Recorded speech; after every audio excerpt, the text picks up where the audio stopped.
On October 8, 2004, Patrick Manning read the nation's budget. In that budget, he presented the GATE program, which is one of the things that changed Trinidad and Tobago forever. Many persons in the African community who wasn't able to go to university because they did not have the means was now able to. October 8, 2004 should be something that every educated African after that date should know, because that day determined Patrick Manning's life. After that day, it was said by many, Manning had to dead, because Manning broke the monopoly that many institutions had, which was the law fraternity, the medical fraternity, the engineering fraternity, and many others like that.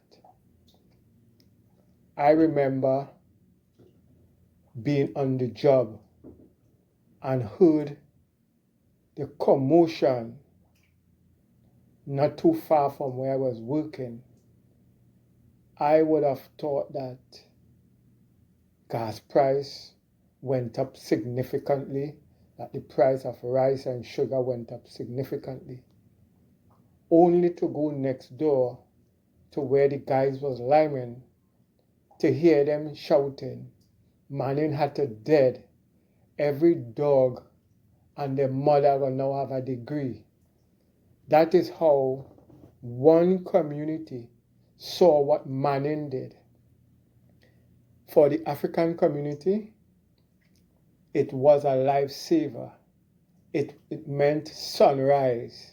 It meant a new beginning for our community, where we can produce many more doctors, lawyers, engineers, and many other professionals in the business community. That is what it meant to us.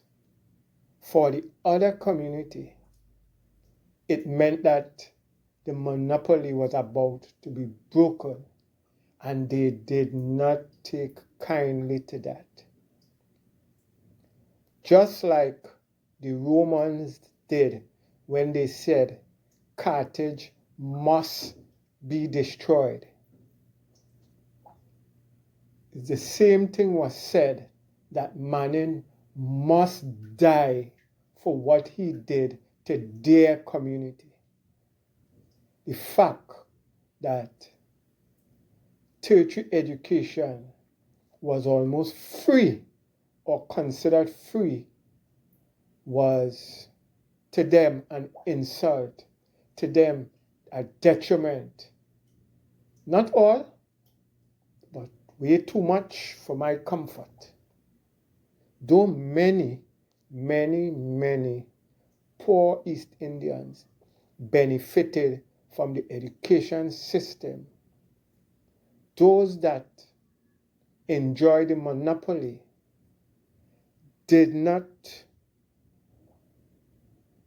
see that budget as something, as a new dawn, as an opportunity for upliftment.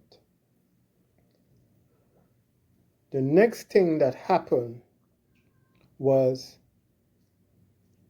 the idea of the PNM was one generation do well and assist the other generation up. What happened? Many in the African community who went to university, graduated, and started doing fairly well, started looking down on their cousins, their younger brothers and sisters, instead of helping them up. Ever so often they would go across, talk down to family members, because in their mind they are now a doctor, they are educated, and the others dunce. So what was to be a blessing gradually became a curse for many families, because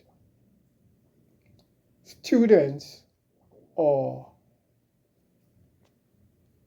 children lost respect for their parents because they start seeing themselves as better than.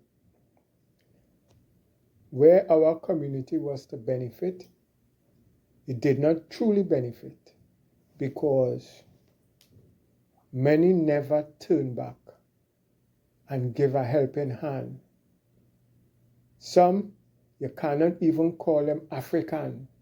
They will tell you they are Trinidadian. They will tell you anything else or everything that they are not. They just don't want to be identified with the African community because they are better than that. So the GATE program is one of the programs that changed Trinidad and Tobago forever. But one person paid with their life for doing so. There is a saying that a prophet does not find honor in his own home, only abroad.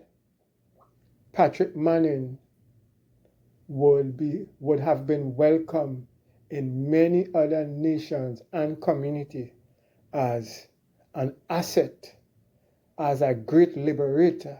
But in the African community, we saw him as a dictator, a wicked man, a man that must go. And guess who we replace him with? The she-devil that is running the country today.